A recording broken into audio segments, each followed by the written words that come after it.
भजन और प्रवचन के अद्भुत संगम में डूबने के लिए सब्सक्राइब करें आस्था टीवी के यूट्यूब चैनल को और ताज़ा अपडेट के लिए बेल आइकॉन पर क्लिक करना न भूलें। तन को पवित्र करने वाले बहुत सारे साधन हैं। गंगा स्नान कर लो, तीर्थ स्नान कर लो, 10 विधि स्नान जो वेद शास्त्र में विहित है वो कर लो, पंचामृत पंचगव्य से स्नान कर लो, पंचगव्य पी लो, भीतर के हड्डी के अंदर के भाव पाप खत्म हो जाएं और हम पवित्र हो जाएं। लेकिन मन कैसे पवित्र हो? क्यों? बोले मन न दिखता है, न उसका कोई आकार है, न उसमें कोई वेट है, न उसका कोई रूप है।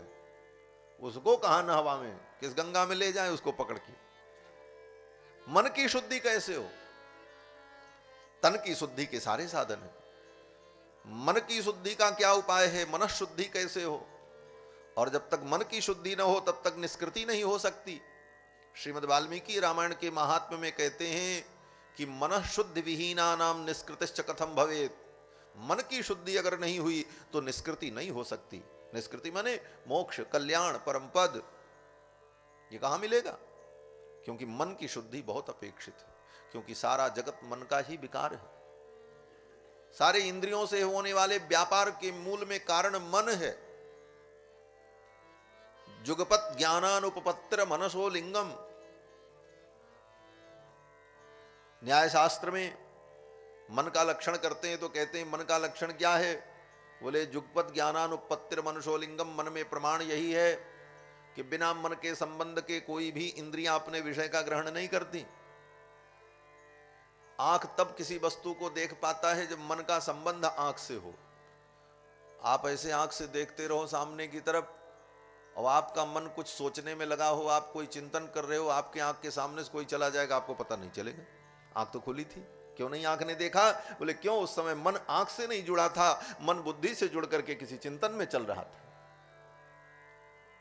आपके बगल में कोई बोल रहा हो लेकिन आप किसी लिखने पढ़ने के कार्य में लगे हो अथवा दूसरे कार्य में लगे हो, आपका मन उस कार्य में लगा है, तो आपके बगल में किसने क्या बोला आपके कान ने नहीं सुना। कान तब भी था।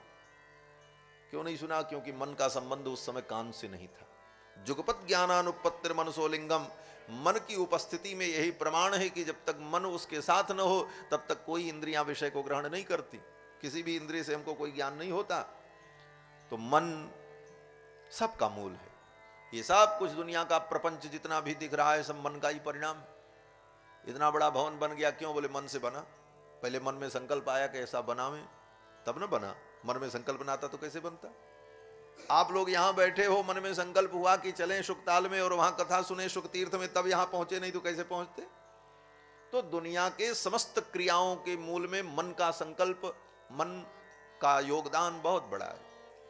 दूसरे शब्दों में कहा जाए तो मन का ही परिणाम ये जगत है। जो कुछ दिखता है सब मन का ही परिणाम है। लेकिन वो मन नहीं दिखता है, न उसका कोई रूप है न रंग है। केवल भावनात्मक वो मन है, ज्ञानात्मक है, वो ज्ञान की ही एक दशा है। अब उस मन को कैसे शुद्ध करें जिसका परिणाम सब कुछ है? वो मन शुद्ध हो जाए तो सब शुद्ध हो जाए। क्यों? बोले मन शुद्ध होगा तो मन के परिणाम भी शुद्ध पवित्र सब कुछ हो जाए। तो मन की शुद्धि का क्या उपाय? तो कहते हैं मन की शुद्धि का एकमात्र उपाय भगवान की कथा है। सूत जी कहते हैं कि एतस्माद् अपरम किंचिन मनःशुद्ध्यै न विद्यते। भगवान की कथा के अतिरिक्त मन को पवित्र करने वाला दूसरा कोई साधन नहीं, बाकी कोई साधन नहीं है, सबको बाइकआउट कर दिया। सूत जी कहते हैं एतस्माद् अपरम, भगवान की कथा के अतिरिक्त